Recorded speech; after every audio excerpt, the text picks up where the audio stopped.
Welcome to Bold Moves, the show spotlighting fearless trailblazers, entrepreneurs, and visionaries forging new paths across Arizona and beyond. Each episode, we dive deep into uplifting stories, game-changing strategies, and the unstoppable spirit powering real transformation. Whether you're launching a business, chasing a dream, or reshaping your community, get ready to unleash your boldness. Join your host, Mat Torres, as he sparks your imagination, amplify action, and help you thrive. So buckle up and let's ignite your boldest moves yet.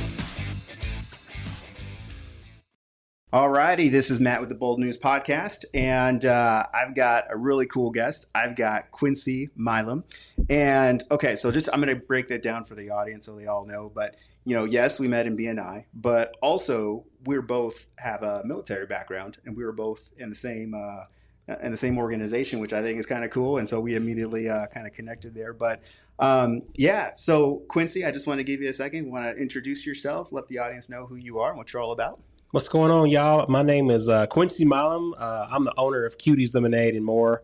Matt and I met way back in. I mean, we was both National Guard service members, and it's you go back to those times, man, when we was serving in the field, man. I mean, I can't believe like how close proximity we both were to each other when we were both in the Army. So, I mean, I've since retired. I know you still in, but I mean, yeah, it's really cool that two soldiers are now standing here representing their business and, doing their thing, and also shout out to Toro Insurance for setting up this cool podcast we got here. I mean, this is really a good setup. So shout out to them too.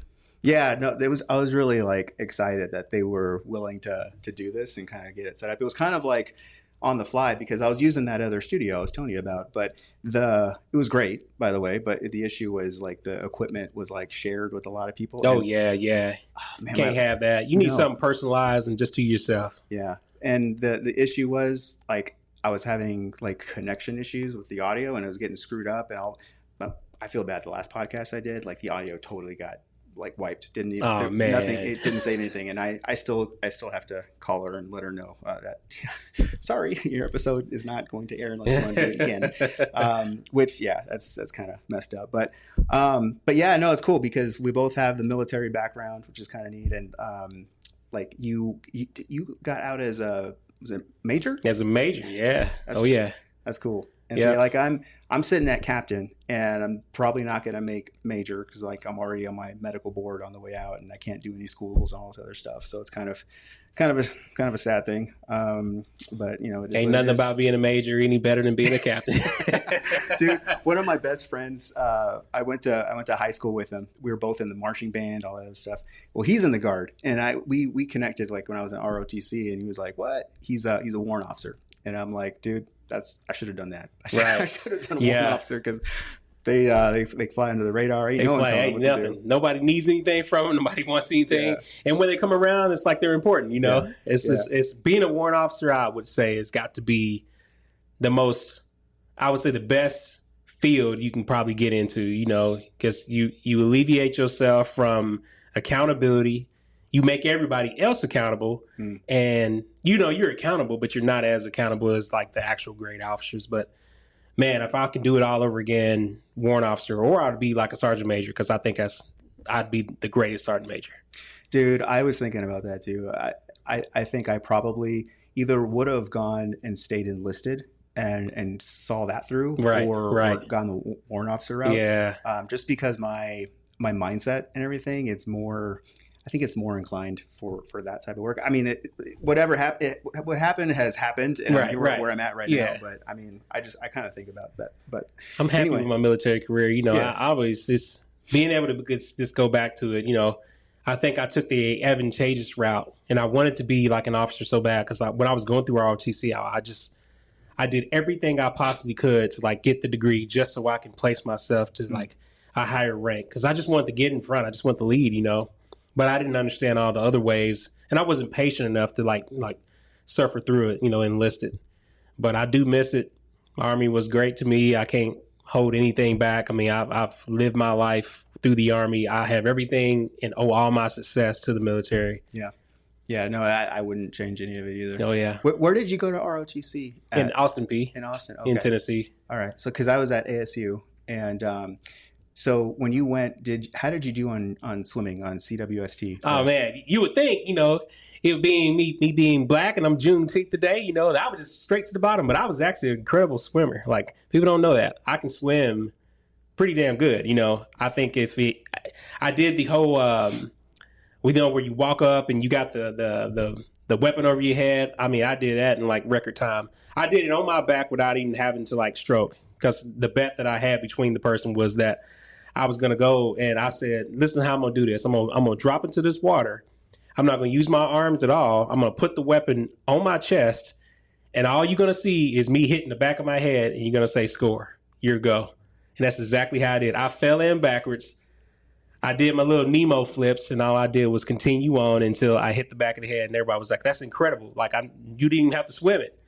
Because most people like have to swim it over their head and everything. And it's like, nah, dude, you can keep the weapon out of the water. You can coast through this. It's like the easiest task that they have. And Sergeant First Class was there. He told me, he's like, dude, man, all you gotta do is do this. I was like, for real? He was, and we placed a bet right then and there. And he said, I bet you won't do it. So right then, I know it's the wrong time to do it, because you got your whole career on the line. If you fail, it's a no-go. But I just was so compelled about what he was saying, and just did it.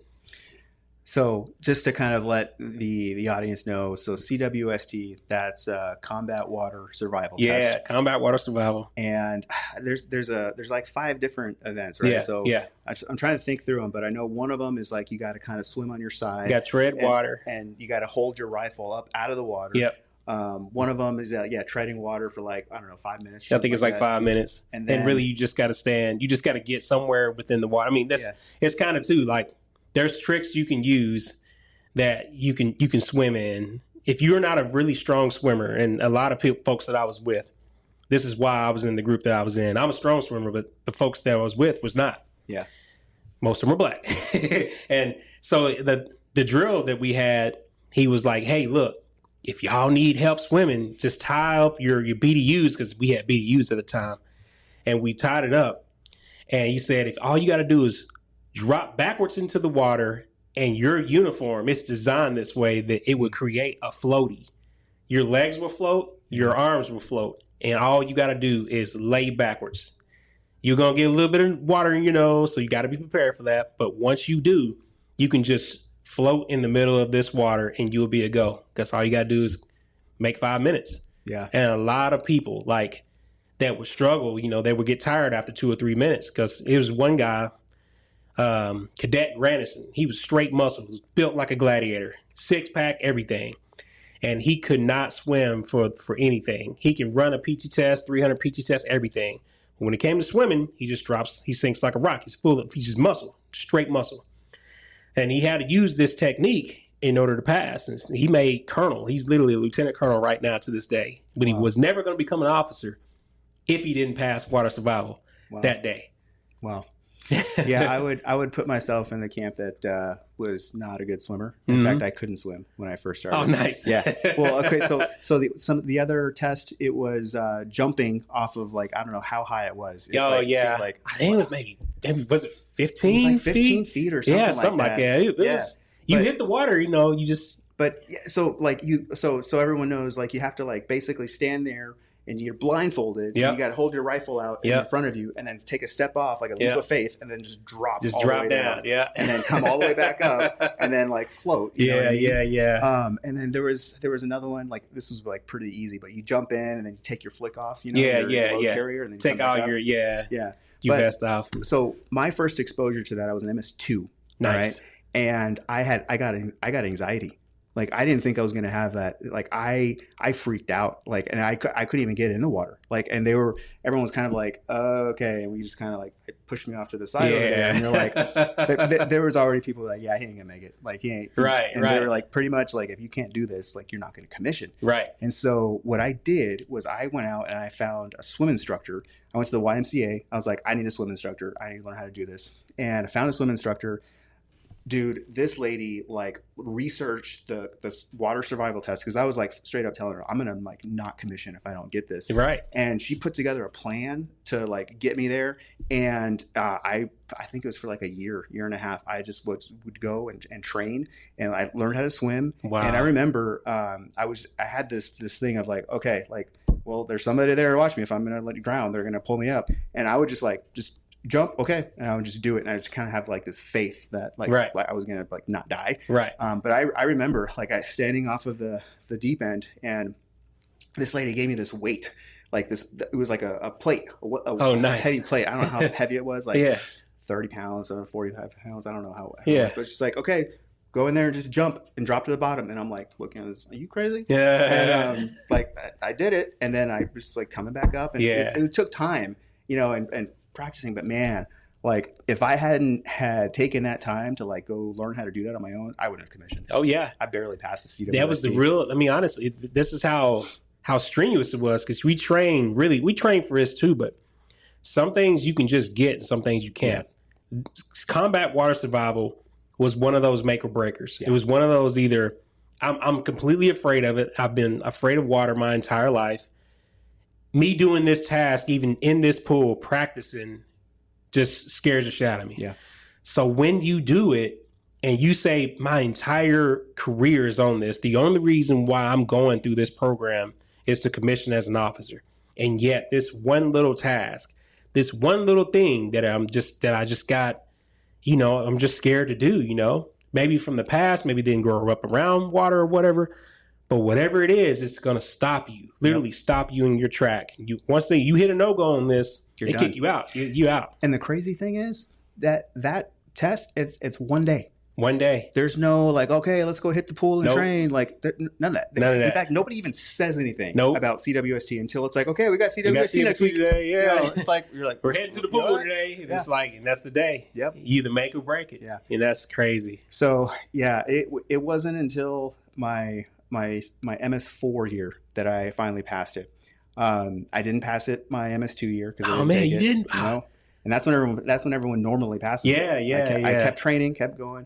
My MS3 year didn't pass it. Dang. Kept going. So I went to LDAC, and not having passed CWST, but for whatever reason, when I went to LDAC, it was at Fort Knox. So they changed it from, what was it? Lewis. Lewis McCord. I'm with Lewis. Yeah. So we were at Fort Knox.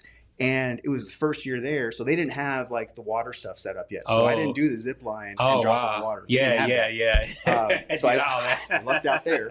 And then came back my MS4 year. It was the spring, my MS4, right before I commissioned. Like it was kind of like, hey, like, are we going to do this? I take that back. I took it the fall semester, didn't pass it, and then they hooked me up with another cadet who was working with me, and then at spring, then I passed it. Man, barely passed it. Wow, dude. Crazy. Yeah, it was crazy. It was messed up. This is made of legends, man. Yeah. The things we go through, to get past some certain things. But I mean, I wouldn't change it for the world, though. And then, my brother-in-law, he went through ROTC, ASU. He went to active duty, and he went in for a little bit and came out. Never did the gas chamber. Not once. No way. For whatever reason, he kept missing it. Like he would go out and it was like a rotation in his unit, and he got skipped or something. Yeah. He went to LDAC and they missed him. Man. Never did the gas chamber. Not once. They hit me with the gas chamber so many times. I felt like I was a repeat gas. I was an expert gas chamber. Yeah. Which they had a badge for that. Yeah.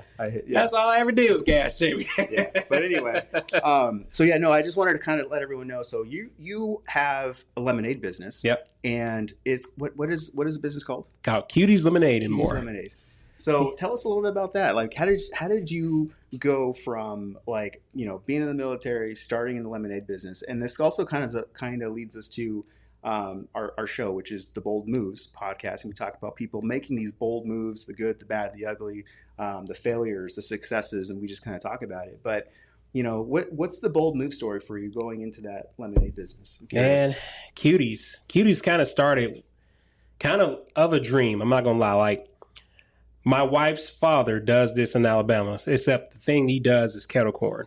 Kettle corn is like real big in Alabama. Lemonade is like the sideshow. lemonade was something I never even thought would be like the fruit that would like really save everything I got with my career and, getting out of the military. But when I started this company, it was just to do it was just supposed to be a sideshow. It's supposed to be something that, we kind of make some extra money inside. I never really declared myself to really get out of the military. The military was supposed to carry me on. I was supposed to do 30 years if I had to. My wife was a nurse. We were pretty much set in our careers. We both had well careers. We both were college educated. Lemonade was not even in the background, just to kind of get a vacation here and there.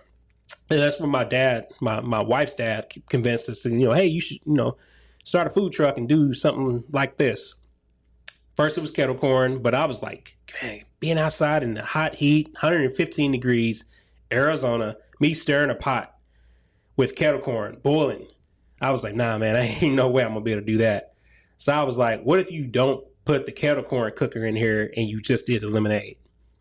He was like, no, it would never work because no one ever buys just lemonade by itself. You got to have it to buy it with something else. And I was like, I don't know, man, Arizona, we can try to do something like that. So it was like just supposed to be a drink concept. And honestly, from the first time we did it, we went to our church, made like $800, which was phenomenal.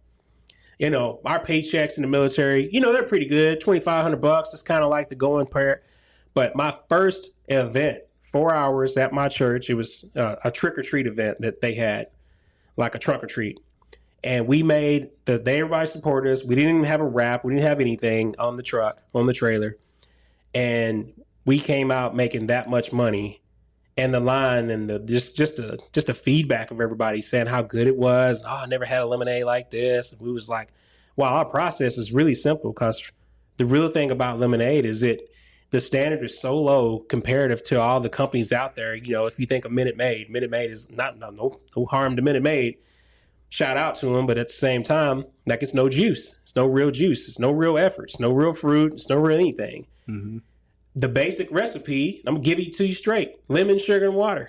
But most of the time they don't put lemons. Most of the time they barely do sugar. Most of the time it's with high fructose. Most of the time it's bad for you. And the water that they use is just tap water where we use alkaline water. So when we started this business, I said we got to shoot for all the stars we can get because we got to separate ourselves because the standard is so low that when we just do the basics, we going to make this thing hot. So when we started, we did it like that. Alkaline water, real lemons, fresh squeeze right there on the spot, made the order. And then he said, well, father-in-law, he was like, hey, let me give you this shaved ice machine. You can make shaved ice on the side. It could be like your third item. I looked at that shaved ice machine. I said, man, there ain't going to be no shaved ice. People don't want no shaved ice like that. He's like, I'm going to make slushies. And when that hit, we're the only people that do slushies in all of Arizona. I have never gone to a place where you actually make a fresh squeezed lemonade slushie. It just don't exist. You see them at other places where they have a way to freeze the ice or whatever, but not with real fruit, not fresh squeezed, nowhere ever. So we made that. That's like our pinnacle. We did that. And if anybody want to go out there and try it, straight up. But slushies, we make all these different cool flavors. We can do all of these different type of towers with, different colors. You can make any kind of color out of it, like the red, white, and blue, for example. It looks like it's just red, white, and blue. So your straw hits the bottom of it. It's blue raspberry. Then it's lemon up in the middle. And then it's cherry up top. Cherry on top, So when we did it like that, we just planted ourselves. So since then, we embraced it, scaled it, got another truck. And, now we're 2-3 stores. We're all over. We're in Florida now. So we just opened up a store in Tampa. We have a food truck, 3 of them here in Arizona. And then we got the store also at Arizona Mills. And all of that came from the bold move of us. My wife lost her job as a nurse, and I was getting out of the Army for medical. And without those things, those tragedies, at the time I thought they were so bad. I was like, yo, man, I can't believe I'm getting I filed a VA claim, and the VA claim is chaptering me out. I'm barely a captain. I'm just got back from deployment. I'm already in the mix. I hid it for 10 years just so I didn't even want to tell them, because as soon as I let this out, they're going to be like, yo, man, now you're police. And as soon as I did, my police went from a 1 to a 3. Then it went to a 4. When you get a 4, they're on you. Then medical board came up, and I was like, I tried to walk it back a little bit, and it was too late. And literally, they put through the process and said, do you want to medically retire or do you want to actually retire? And I had like 18 years or so I was like, you know what? If I can put this thing off for 2 more years, I'll just regularly retire so I can get my benefits and do all that. So I put it off, but I ended up medically retiring anyways, but I still had 20 years, so it still made me eligible. But had that not have happened, never would have happened. The lemonade stand never would have happened. We would have still been working in the Army. My wife would have still been a nurse. And I think I thank God, man, because I'm like, well, at the time I thought it was such a tragedy. And it wasn't a tragedy. It was actually a miracle. It was the thing that was going to set me up. And I'm going to tell you, like, since then, like, it's my income level has gone up times 4. We just bought a house in Florida. This is our 4th house, by the way. All of these things I wouldn't have had because of the military, but now I have these things despite the military. And I can't thank God, none enough that I have all these opportunities now to just do all these things because I got the military background, got the 100% VA, turned that into, now it pays for all these homes. I use that, I rent out the homes, and then I get the income from that. So it substitutes that. So now I got this other income, and then I take the lemonade stand and I buy another house, and I buy another house, and I buy, you just keep on going. You wash, rinse, repeat. That never would have happened without that bold move. That's what I'm saying. Like, so just shout out to the world. If something is happening and it's something that you think shouldn't be happening and you're trying to resist it and fight it, I'm telling you right now, it's a better plan for you. And that's what you got to focus on. You just got to let it ride. Let God do his thing and you'll be set up. Wow. That's crazy. Yeah. Oh yeah. How long have you been doing that now? This is my 10th year in the business. We started in 2015. 2015, just a concept, really incorporated in 2016. Knew we had to actually do something because we was making too much money. It was like, dude, we got to put this in the business. So we just did it. And I mean, I was literally, from the time I was going through retirement, my mind wasn't even focused on retiring. Like I knew I was good. I was like, well, at first, before this even happened, I was like, I can't do nothing. I got to hide everything in order to stay in. At the time, I was like, you want to kick me out tomorrow? I can kick me out. And this position made me that much more confident. It made me that much more like lackluster about the military career, which I still honor to this day, but I was not afraid to let it go, where a lot of people in the military, they're afraid to let it go. They get out, they get back in, they don't know how to get another job. And, shout out to all the struggles that they have in trying to find other positions. But if they would just think that invest in themselves and start their own business, that is going to be the way. Because when I started Cuties, man, I'm telling you, I lifted up out of my chair. I stood up out of my chair. When I thought of the name, so my name is Quincy, my wife's name is Tiffany, so QT, Cuties. Stood up out of my chair. Stood up out of my chair, looked up at the sky, and was just like, and just smiled. And I couldn't stop smiling. My energy, my blood pressure went up. I'm in my office at the military alone. Ain't nobody in here. And I just stood up. I'm just like, and I just knew it was going to be bigger than I can ever imagine. And it has been. It's done everything I can possibly want and need. So, yeah. Yeah, I'm thinking about it. You have businesses in other states, lemonade business in other states. Doing the exact same thing. So how is that structured? Do you have somebody over there manning it, or? My wife and I bought the house because we want to get closer to home. Yeah. We live in Tennessee. She lives in Alabama. So, our parents getting old. So we was like, well, we got to figure out a plan, take care of them, be able to take care of them in their old age. So I looked up and I said, man, I don't know how we're going to do that because I love Arizona and I would never want to leave Arizona. But the problem with Arizona is our parents do not want to get on a plane. They do not want to come here. They barely visit us. And it's just like, it's one of those things where you just kind of separate. So when you have kids, you're thinking to yourself, they're never going to know their grandparents because I live too far. So I was like, well, what if we got a summer home? Then the summer home got kind of dreamed up. And then we was like, well, how do we qualify for the summer home? So then it became into, okay, what are the income streams that you can make? Which goes back to another story, but I'll tell that. So the income streams that you make all got to add up to you being able to afford that house. Or they're just, you don't get the underwriting. They're going to say you don't make enough income. So part of it is you got to pay yourself. You got to pay yourself as a W-2. You got to structure the business where the business is in Florida. The business is also in Arizona. You got to have a business that's conceptualized where it's so simple that you can train anybody to do it from afar, that you can solve any problem from a phone call. In doing that, where all you need to do is go there for a few moments at a time, get the things established, put these systems and processes in place so when you actually launch it, it's running and it runs on its own. So the systems and processes, because we've had repeat stores that we built, are so simple that anybody can do it. Anybody can do it the first day that they started up. A new employee, I can train them over the phone, never meet them, and they can actually work this entire stand. One employee that we have at the stand each day. We don't have a lot of staff. We keep it very conservative. We keep our expenses down. We have one ingredient and turn it into 18 different flavors.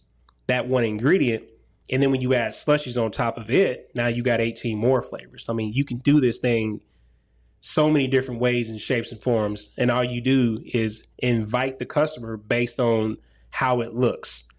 If how it looks is what sells it. Our tagline is it tastes as good as it looks. So when a customer sees this lemonade, they either have never seen something like this and they have to try it, and they're enticed to try it based on the pictures and the projection that we give to them. And then from that, they taste it. Then they're like, goodness, this really is a great lemonade. And the only reason why it's a great lemonade is what I was telling you earlier, because the standard has been so low that when we made a fresh squeezed lemonade and then turn it into a slushie, and then that's automatically just good. If you have a perfect lemonade, it's great. The problem is you don't enjoy perfect lemonade, good lemonade, fresh squeezed lemonade, because we just don't, it's not in our daily lives. Mm-hmm. We drink the crap all the time. Mm-hmm. So when you get this, you're like, wow, this is something different, when it really ain't. It's really the original thing, but just our standards are so low. So if Minute Maid ever catch on and start doing it like this, they're gonna put me out of business. But they won't, because it's too hard. And it's too hard because I put the effort, I put the love, I put the time into it to do it right, to do it the correct way. And I know they never want to do this because they're doing it for, the cost savings and everything else. They want to kick out the product that people will drink for 2 cents on a dollar, and it ain't got no juice in it. Well, let's cut out the lemons. Let's see what we get, what we end up with. And it's like, okay, you know what I'm saying? So I had to do that. I had to create that space to be in because no one else did it. And that's all you got to do in business is create your space that nobody else does. Create something, a business around something no one wants to do. Provide something that ain't normally provided, that ain't consistently provided. And you will have the way to your dreams just from that. So is most of your business coming from like word of mouth? Do you do a lot of social media stuff? I mean, most of it's social media. Instagram, typical Facebook, the simple stuff. A lot of it too is, we do markets, we advertise, we go on the news a lot, and we kind of, just get the word out. But a lot of it, and truly, honestly, especially in Arizona, like they've seen my truck out, they've tasted it, they've honestly said it's better than what they normally get, and then they kind of follow me from there. We got a pretty large following on social media, so they're looking for it at that point in time because they'll come across town to get something that their taste buds just absolutely desire. And once you see this thing on social media, the same reaction happens on social media. They look at it, they say, I gotta have it. Where's this place at? And they'll drive from freaking Queen Creek, to Albuquerque if they have to. They'll drive from Avondale, to come to Tippy to get just a lemonade. But this is with anything, If you cook something that is special, people will come to it. They'll come around the world, and they do it consistently each day. So a lot of customers we find, ad hoc, they see it and they have to react to it. A lot of customers they come from afar. They see us on social media. They either come to one of our truck stops or they had us one of our truck stops. But a lot of it too is building those relationships. That's where you get your real business. Those relationships keep paying you out. They keep finding you again. Those again and again customers that we have, they have a birthday party or a casino night that they're having, or a gathering, or a barbecue, or a graduation party, or, some of the setup options that we have, corporate events that they have, employee appreciation. They'll have us, they'll taste us, their employees will like us. It's something different. They'll shock them when they actually taste it. And all the varieties that we push out to them, it's just consistent. And it has been. Our farmers markets that they find us at, that's real big, especially in the food industry. Got to start small. Got to go where the people are. Farmers markets is where people come, so farmers markets is where you got to go. You can set that up in a tent, truck, whatever. You can just be out there selling. So once people try you and you got something good, they're going to come find you straight up. So what's like the plan for like the next, 5-10 years? Like, do you want to franchise this? And yeah, the idea is to franchise it. Owner operating it is more of an idea too. Like, you don't have to go through a lot of the legal implications when you go through franchising. The systems and processes are there, so it's not off the picture. But as long as we can own these and do it with a manager type of input, like we download a manager into that store, train that manager up, give them about 2 weeks to sit with us and actually go through everything, put together all the processes to where they can be handled remotely, or just a simple question. Do training videos that we have that gives them every little thing that they can have. And this is part of systems and processes. We film ourselves actually doing the questions that they're going to have. So our Q&A resource is already there. We download that. We put it on the computer. They just click it and they say, oh, okay, that's how you mop a floor. Oh, okay, that's how you smash a lemon. Okay, that's how you do this or that. So that's really thing too. But it's simplicity. It's simple ingredients, systems and processes. It's leaning into your manager, because your manager is going to be the one that you actually want to retrain everybody. And then once you do that, man, you off to the races. So you have stores and trucks. So the trucks, are they kind of like, so it reminds me of like, have you heard of like Kona Ice? Yeah, like Kona Ice. Yeah. Is it kind of like that? But they only do shaved ice. Yeah. They only do shaved ice. They got a good model. Not going to lie. I mean, they're good.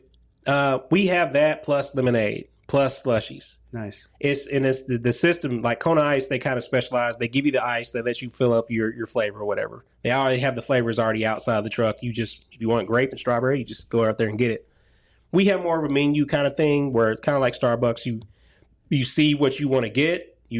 But our flavors are real simple too. Like a strawberry lemonade, just strawberry and lemonade. The raspberry pineapple, what's in a raspberry pineapple? Raspberries and pineapple.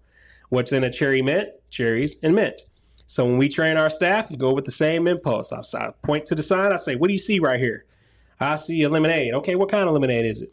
It looks like a raspberry pineapple, or it looks like a pineapple cherry. What goes in a pineapple cherry? What do you think? And I give them a questionnaire, and I'm like, if they can say pineapple and cherry, then you got it. So that's the training, you know what I'm saying? And this, so like simple, Yeah. And then, but once you get the concept that everything is exactly like it sounds, everything is exactly like it sounds. Same thing with the customer. When the customer hears pineapple cherry, they're thinking, I'm going to get some pineapples, I'm going to get some cherries, and it's going to be lemonade. When I see a raspberry pineapple, same thing. So with the way that we train the customers, the same way we train the employees, which gives less frustration and impact. We don't name it strawberry lightning because you don't know what lightning tastes like, So we just name it strawberry lemonade. That's it. That makes sense. Yeah. Huh. Interesting. When we go on like our bold journeys and we do things, a lot of the times, there's like, bumps in the road and stuff. Like on your journey, was there like any roadblocks or any stumbling blocks like you had to like plow through? Man. Well, I'm going to tell you, in any business, you're going to have to deal with the government. You're going to have to deal with permits. You're going to have to deal with regulation. You're going to have to deal with competition. You're going to have to deal with regulation, competition at the same time, the customers. And when you finally get to selling it, then you got to deal with taxes. So, but that's business. That's everything, Some of the challenges is, a lemonade stand is the oldest hustle in the game. You've been doing it since you're 8 years old. Your youngest child can do a lemonade stand to the fullest. They can go out there, they can do a setup. The setup, they can have the drink itself, which is the product. And that's, what you actually graduate to the customer as, their what they want from you. Then you got to figure out the price point. Once you figure out your price point, now you got that, and then you get you registered. And once you get you registered, you can kind of figure out what locations you want to go to, where you're going to earn more business, where you're going to have more of a platform to be able to sell. And then from that point on, it's wash, rinse, repeat. But you got to get those things, those basics down first. That's why your 8-year-old, when they go out and do a lemonade stand, they got to think through all those humps. They got to think through all those things. If they walk out with lemon and water, you forget the sugar, you ain't got lemonade. You know what I'm saying? If you walk out and with expecting to sell lemonade, but you forget your table, you don't have lemonade, you don't have nothing to sell off of. So it's those bumps in the roads. But this is, me and you, we come from the military, so we think about things that you got to have in order to do a mission. We think about logistics. We think about our supply and resources that we have. We think about our packing list. We think about all the things the military pretty much gave us a foundation with, because when you got to do it on your own, you're going to want to bring that wet weather gear that you didn't think you needed, but you got it because you packed it. You packed it because you thought you would need it. Same thing with lemonade. Same thing with any job you do. Once you got your packing list, once you got your criteria, what you're going to use out there, now you just implement it. Same thing you do when you're 8 years old. Same thing you do when you're in a full-fledged business. If you forget the sugar, you can just call it diet lemonade. Right? You call it diet lemonade. A lot of people are gonna be like, "Man, this is sour. This tastes like water." Well, it basically is. Oh man, where do you see like the most business come from? Like out of all the events that you do? The farmers markets are more consistent. Festivals are real good. Yeah. Routine festivals. If it's ever a second annual, third annual, something, barbecue fest, those are real good because they've already established themselves. Advertising, especially for like a food truck land, getting your name out and establishing your brand is going to be the most challenging thing you do. So it's better to let the venue do it for you. That way you fall into the situation where all your planning and all your advertisements are already set up through them. So that means you're in a criteria of applying for events. Once you start applying for events, then you got to actually knock down the whole bureaucracy of who they pick and who they don't pick, because that's the obvious thing that you're going to have trouble with, because you're not going to be the only lemonade stand that's going to apply. So you got to be first, or you got to be the most creative, or you got to be the one that they want, or you got to have a relationship. So all of those things putting together is how you get into those events. But if you land at it, you don't have to worry about a marketing strategy because it's already done. The venue's going to plan that for you. You ain't got to worry about an established customer base because the venue done it for you. You just got to set up the logistics. You got to make sure you got all your supplies. You got to make sure you nail it on the day you go out. So that's the real advice that I would say, because most of your customers would come from your venues. Other customers, you can say social media will bring them to you, but you need a viral moment and you need the algorithm to work for you. So advertising sometimes will work for you and sometimes it won't. It's just hard to get in a space that has already so much saturation. So a lot of it's word of mouth and a lot of it is consistency at consistent events with consistent venues ongoing. And so you have a spot in Arizona Mills.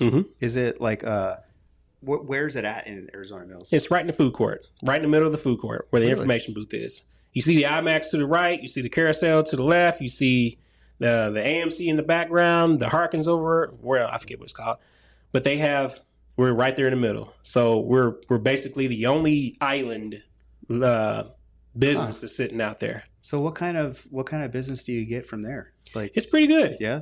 You looking at $25,000 a month, Wow. It's not like it ain't the greatest, but it's not going to put you out of business. Yeah. But you got to be conservative. A lot of customers, a lot of businesses that go up there, the customers look at you like, okay, you making tons of money. But you got to realize the only way you're going to make a profit is if you are not spending a lot of time or a lot of energy into your product. You can't have 1,000 different types of drinks. You can't have 1,000 different sizes. You got to have one. You got to draw down the amount of flavors or amount of ingredients that you use on the flavor. So if you make a flavor or a flavor change, redo it off of something you already got or an ingredient that you already got. Another thing is payroll. Having a lot of employees. You see places, man, they got 5-10 people working at an eating restaurant. And it's like, how in the world do they make money? Because you got so many people. So when you have that many people working, you got to make sure you got a lot of volume. And if you don't have a lot of volume, you got to make sure you keep your employees down and make sure you're working the most efficiency that you can. That's why we only use one employee. Most of the time, you only see one employee that you have here. One employee can run an entire stand. They're not overwhelmed. They're not overworked. They make good money in tips because they're helping every customer. And so whatever comes in, like they're getting the bulk of that. So the employees are happy because they get all the tips from each sale. Whole lot worse to compete when you got 5 people working the stand and you're trying to split tips 5 ways. The employees make good money because they making $20 to $25 an hour. Because if they serve 20 people, you know, and each person tips $1, they make another $25. You know, so you think of yourself like all those little things add up, and it's got to add up. It's got to be in your favor. It's got to be in the employee's favor. And all you got to do is get what's expected to the customer.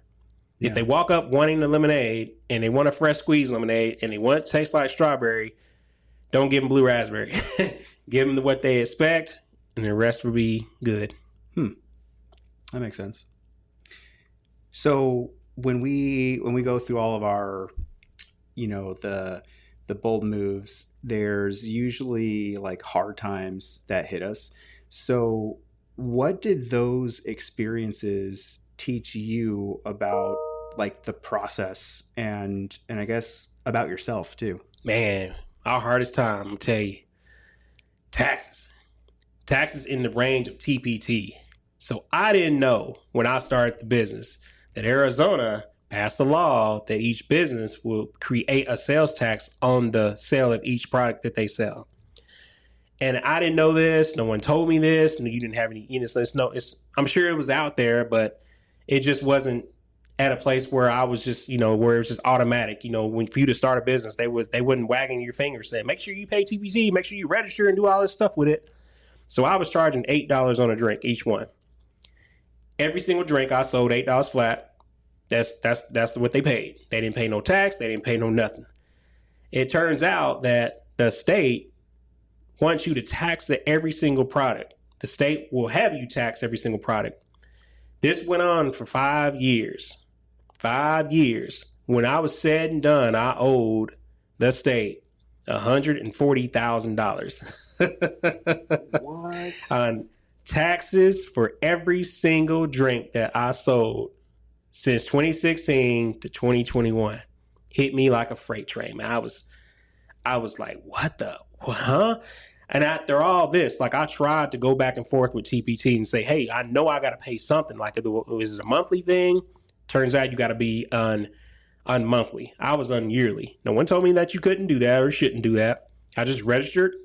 I just selected what was there and just went on, thinking, well, they'll tell me if I need to pay them something. They get my tax returns. I file. I do everything like I'm supposed to do. Oh, no. You got to go into their system. You got to self-report your sales. And then they kick out a number. Then you got to go in and pay that number every single month before their due date. Didn't know how to do none of that. No one told me how to do none of that. So I'm just a regular old, lonely food truck. I'm out there just slinging, I'm happy. I'm whatever. We make money. We come back and I'm asking the IRS. I'm like, making sure we're good. Like, yeah, man, I paid my taxes. I did everything right. I had a CPA. I had all these people coaching me too. And I did not know about TPT. And yep, they came back. I get a letter in the mail. Hey, you're being audited.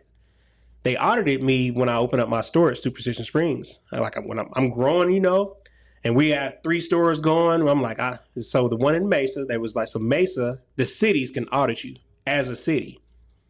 That city of Mesa sent a letter to every single city that I possibly could bid in. Looked back on Facebook, found every single Facebook post that I made of where I'm going to be at. Siphoned out the city or where that's at, sent the letter to them saying, we want to audit for you through us to make sure we collect the taxes for your income that you was owed for this event that he had on this day or that day. And after 2 years of being audited, they charged me $140,000, and then they charged me another $30,000 in just fees. And so you gotta imagine, you built this entire business, you grew it from all this to that. It's finally taking you places. You're finally seeing the efforts of your work. Your bank account is finally able to just have it.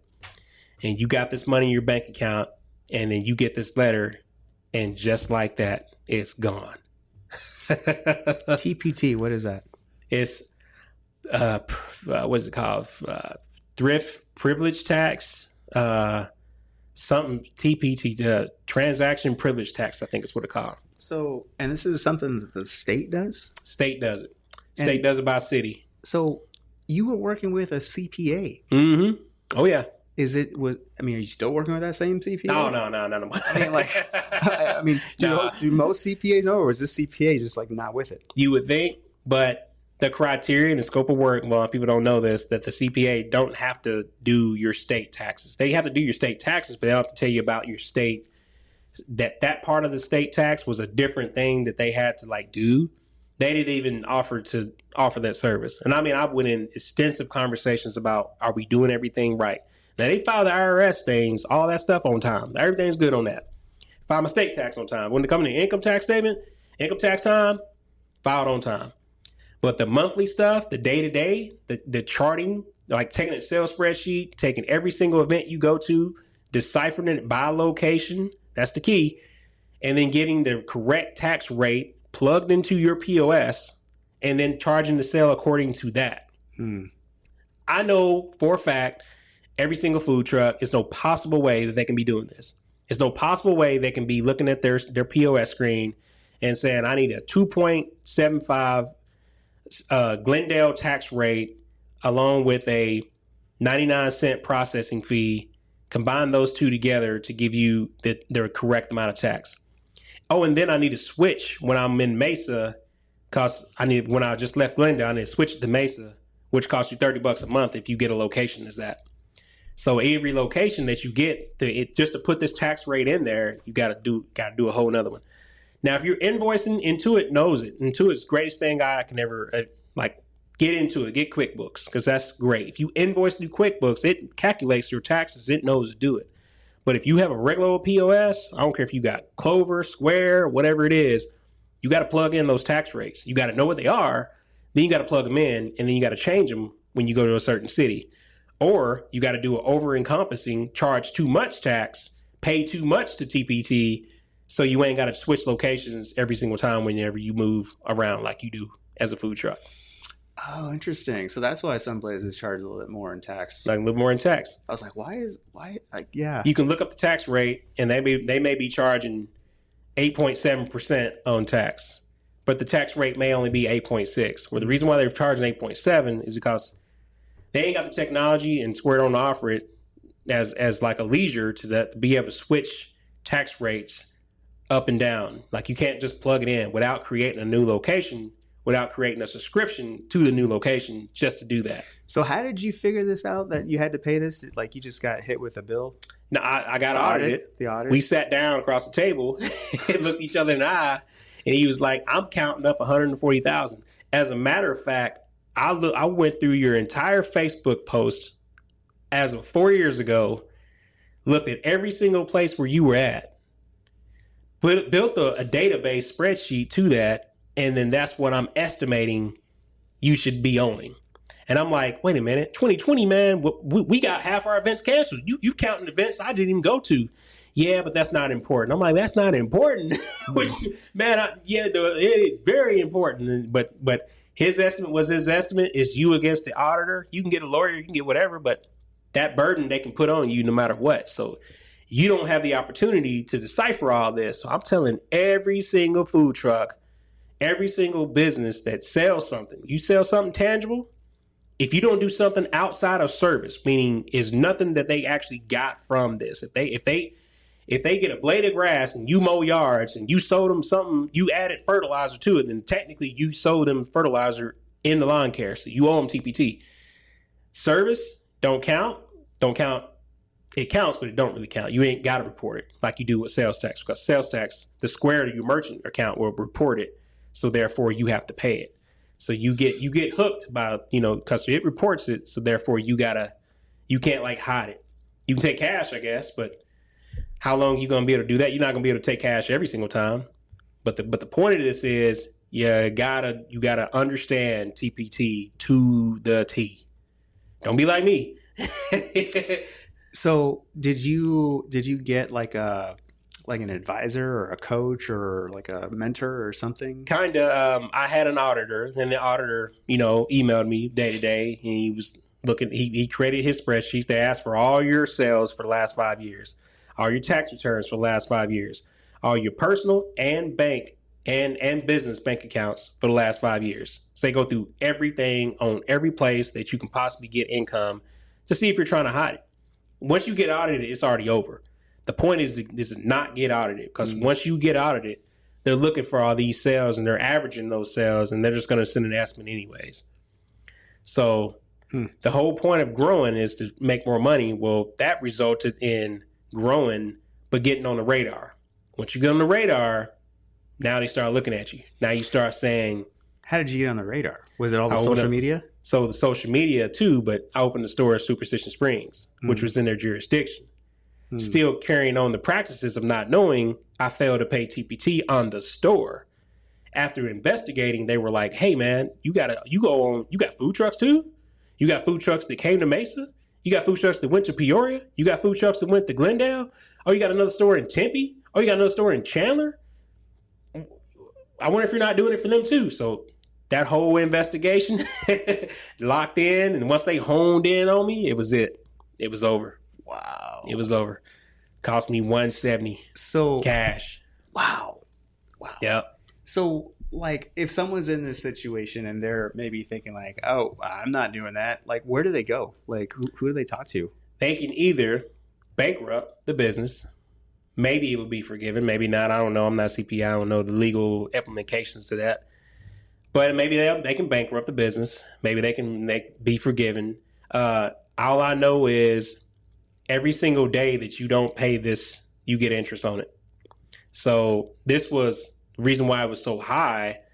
I think the 2017 taxes only made like $1,100, but it cost me like $10,000 because the compound interest and the fees over 5 years of not paying. So every time you don't pay, they add interest and then they compound it. So you will pay an astronomical amount of ignoring it than you would just to handling it. So you have to pay it. You have to get on top of it. You have to stay ahead of it. You have to stay consistent, and you just can't be wrong. Wow. You can't get on their radar. Don't get on their radar. Wow. I'm telling you. Because where would you go? You can ask the CPA, but you ain't going to pay more to do. You still got to pay it. You still got to pay the penalty, and you still got to pay the tax on that. First thing is charge tax. That's the first thing. Know how to charge tax. Explain to your customers that you're going to charge tax. I know a lot of us small businesses think we can get away with not paying taxes, that you ain't got to add taxes on top of your sales. And a lot of us do. A lot of us, I get it. But if you don't and they audit you, they're going to look for every nickel and dime you had coming to your bank account, and they're going to find it, and they're going to estimate, and they're just going to say arbitrary number. Here you go. Wow. Oh yeah. Wow. So that's pretty wild. So I'm curious, like, what kept you going during that? Because for most people, they're like, man, I got to pay 170 G's. I'm out. In cash. Like, yeah. I live conservatively. I don't spend all my money. I had, a little bit in the bank account. I was like, either we can not pay it, but we lose what we built. We have to start all over. We lose kind of the accreditation that we had. We have to, just the whole point of starting, the whole point of being in business is being in business.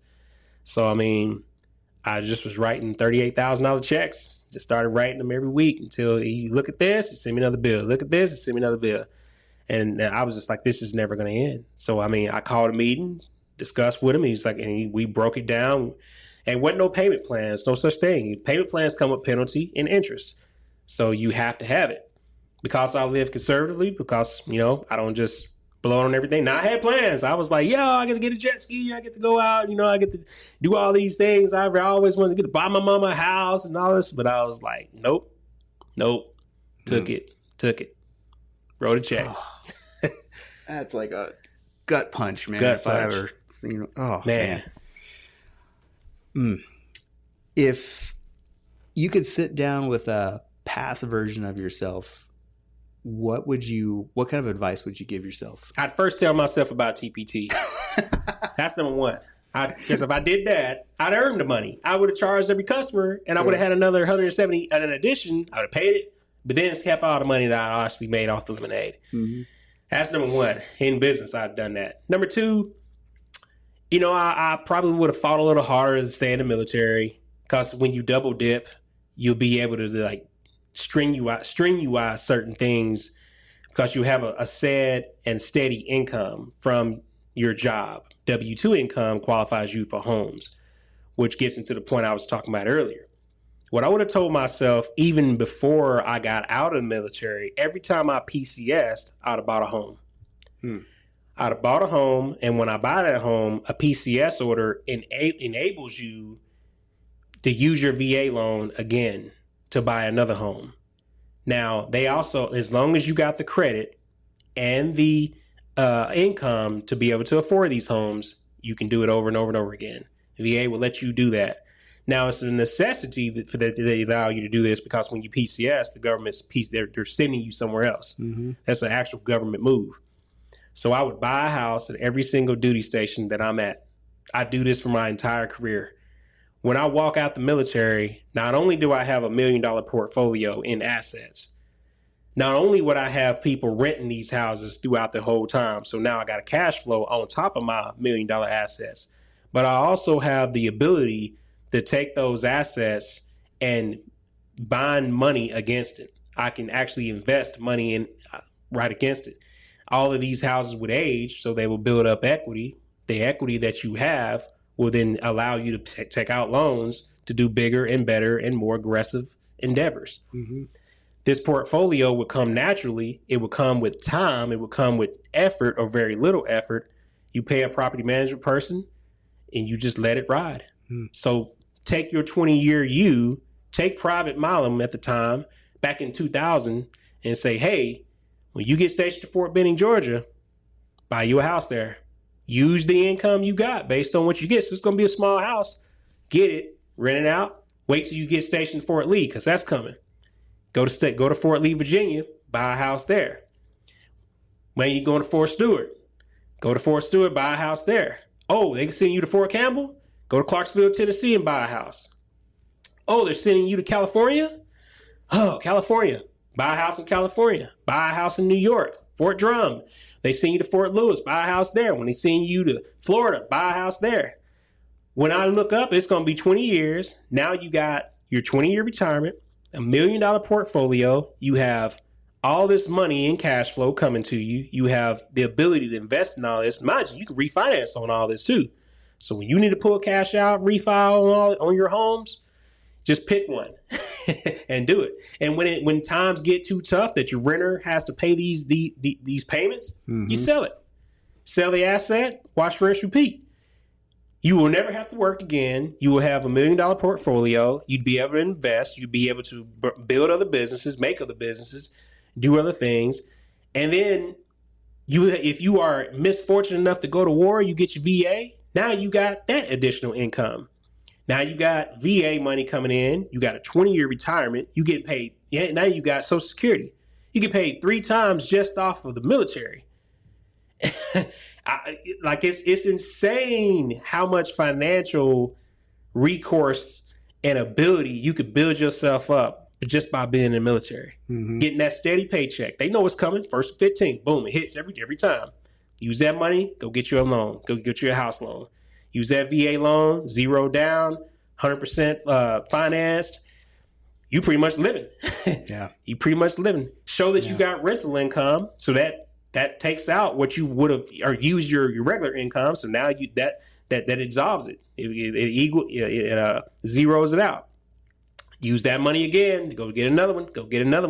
Count the income. Not to mention the rental income against your taxes is going to serve you well. Man, it's going to serve you well. Use that rental income against your taxes. Now you can write off pretty much the world. Mm-hmm. Watch, rinse, repeat. Rinse, repeat. Do that for 20 years. See where you end up at. So many new soldiers, they go and buy cars and pay like 20-30% interest. 20-30% interest when all they got to do is stack their money Yeah. Put it in a home. At least just buy a home and don't spend crazy. Just do what you got to do. Buy a home. Don't spend like crazy. Let time form. You're going to get 3 square meals a day. You're going to get a uniform. You don't need much. You don't have to do much. You're still going to be able to go out. I would tell myself, join the military, buy homes, get those homes, flip those homes, rent those homes, sell those homes, and the rest is history. That's smart. All right, I got some quick 5 questions for you. What is your favorite book, podcast, or resource that inspires you to be bold? You like Gary Vee? I love Gary Vee. Yeah, Gary Vee, I got to say, like, his book and just his podcast, like, it really, it got me shaking and moving. He said, man, he's like, you got to work your shit job until you get enough money to where you can actually make a move. Don't sit here and say that you're good. You mean you're good? So you're good, right? You'd be like, yeah, I'm good. Okay, so if you're good, then why are you complaining about what you won't have, you know? So first got to get off your butt, man. You got to get off and you got to go. So use your shit job to be able to qualify for something else. Yeah. Work it until you can do that. Everybody's got to start out somewhere. Number 2, Brad Sugars. He has a nice book. He kind of implements a lot of things as far as, you know, entrepreneurship and diversifying. Because once you follow the Gary Vee plan, now you can use this book to diversify your income, use things like loans and life insurance and other things that you can have as assets and build those assets until you got a portfolio that can match anything to where, and then use business, use business income as its own credit line. By doing this, your business, age those businesses. Start them early, start them yesterday. Let those businesses age. When those businesses age, you'll be able to then bank against loans against it. It's just like another human being. It can represent itself in court. It's just like a social security number, your EIN for your business. They can do everything a person can do, including build credit, except have feelings. Your business doesn't have feelings. Your business doesn't bleed. Your business doesn't have to drink water or eat. It can build itself. It can represent itself in court. It can take out loans. Use your business income and the loans you can put against it for your personal life. Put everything you have under your business. Everything you buy, everything you do. So say that again. I'm trying to comprehend that here. So get the business started, let it age. Yep. At least 3 years. And then take loans out in the business. Yes. If you fail to pay those loans, if you, Matt, fail to pay those loans, you, at the very least of options, will be forced to bankrupt.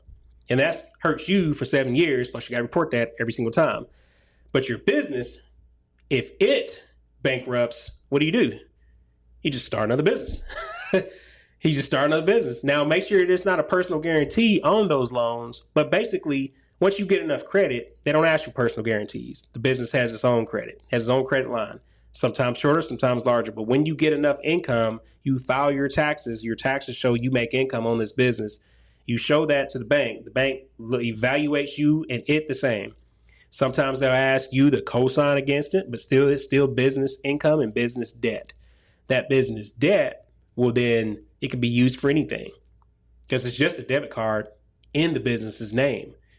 If just so happens that you come under hard times, you use the legal means that you have available to you to forgive that debt, meaning you bankrupt that debt. And then you start another business in a different name, in a different setting, and just do it again. That's why you need to have a bunch of businesses. That's why you need to age a bunch of businesses so that you can do that. But what you actually will find out, instead of betting on the bankrupt option, run the business. I guarantee you'll be successful, and then you'll just have a business that works. Does the business have to have a lot of income? It don't, but if it has some income, if it has any income, put your paychecks in that income. Pay yourself out of that business. Create and take the tax deductions the business is able to take instead of you taking or just using them for nothing. Use your business as your cash flow. Pay yourself through the business. And then take the deductions that the business gives you to then write that off. you'll take the same amount of money, but you get in the head because you can take the deductions that you get refunds back on versus someone that just spends the money and it's just gone. Spend it with a business card, take the deduction, write it off. Spend it with just your personal, it's just gone. Can this be just like an LLC? Or does Yeah, that have to LLC, be like especially an LLC. Especially an LLC. LLCs, you do payroll out of LLCs. The best tax advantage, and I'm not a tax advisor, so don't take it as this is tax advice, but an LLC can be owned by an S Corp. So get 20,000 LLCs, have one S Corp, meaning they files a K1, have that roll up into the one S Corp, and you file taxes one time on an S Corp, which makes your CPA happy because you only got to file one tax return. But you have all these K1s that are reporting income from all these businesses from different places, agencies, things, real estate, holding companies, whatever. Have all those businesses rolling into it. Your S Corp files it. Now you get the tax deductions that's offered for an S Corp, but you own and you make business from the LLCs. And then you do that. And they all have bank accounts and they all can represent themselves in court and they all have their own income that comes in and out. But even if you don't, just income is one source, but mainly report the expenses. If you have expenses, report that on the business instead of on your personal. And I mean everything. Do your cell phone, do a portion of your house, do all your groceries, do everything that you can hook into, make a business that makes it, liable and legal. Because having a car dealership, it ain't gonna make sense you buying food at Fry's, But if you have a lemonade stand or a food stand, shopping at Fry's, you gotta shop at Fry's, you gotta get stuff. So shopping at Costco is gonna be able to enable you to write that off. And why do that? Because when you serve it as deductions, those deductions will then be lifted and you will take that off of your taxable income. Now your income is untaxable, which means you have more of it. You don't owe it to the government. And saving your money in the tax system is where it all counts. So either you can be somebody who earns the money and just spends it, or you can be somebody who earns the money, still spends it, still has a car, but the car is paid for by the business and is owned by the business. And you lease the car and the business pays it off, but then here's your refund check for leasing that car. Or buying a car outright and then using the entire amount. I forget the actual legal law to it. You can write off that entire car as an asset, and that asset can be counted against your taxes as a liability, which gives you forgiveness eventually under your taxable income. Got to work it. Man. Got to work it. Man, we don't have enough time in this show to go over Man. all that. Okay. In one word, how would you encourage someone to be bolder today? Got to be aggressive. They got to be confident. They got to be smart. I know I'm giving you more words, but these are more words. And they got to be willing. Temperament is such a key thing, because being able to start something, but just having the tenacity to doing it, because a lot of people get stuck. Well, I know I want to run a business, but I don't know what to sell. Just sell something. Just sell yourself. Just say you're a coach. Just say, do the thing you're good at. If it's playing video games, you're now a coach of video games. That's now your business. And that's now your aging business to do all these things. So when you go out and you buy a video game, it's an expense that you use for your business to then write off your income, your taxable income. You'll see the taxes will spread that way and you'll earn more money the same way. Take the Roth IRA plan, it's doing the exact same way. All a Roth IRA is doing is taking your taxable income and putting it in a place where you won't miss the penalty after so many years, but your taxes on that goes away after 30 years. You take all that money, you invest small amounts of money, it compounds, it grows, it compounds, it grows, it compounds, it grows, it compounds, it grows. Before you know it, and this is the promise, by the time you're 30, you're at least a millionaire. And then you can take that money out without paying the taxes. Without paying the penalty, still pay taxes. Yeah. What's the best piece of advice you ever received? Best piece of advice? stay humble and giver's gain. You got to be able to give and express the compassion for helping others. You can't be somebody that keeps all of your keys and tricks and tools to yourself. You can't be selfish. You got to be able to help, and helping will not only put yourself in a position where it's kind of like an I owe you, but it's definitely you're in a position that helping, you're not afraid to help. Helping will put somebody else on. It changes their life. It increases their income. It increases their trajectory. It helps all of society. Mm-hmm. If everybody helped, everything would be better. Everybody would be better. Everybody would be better for themselves. I just wish I would have helped younger or knew that, because a lot of times when we're young, we're definitely all about ourselves. We think everything is forced to ourselves. We're very self-centered. When being compassionate and being giving is really, don't get taken advantage of. Don't be stupid, but just be more giving. Give for gain. That's good advice. Is there anything that you wanted to talk about that we didn't talk about? Anything we missed?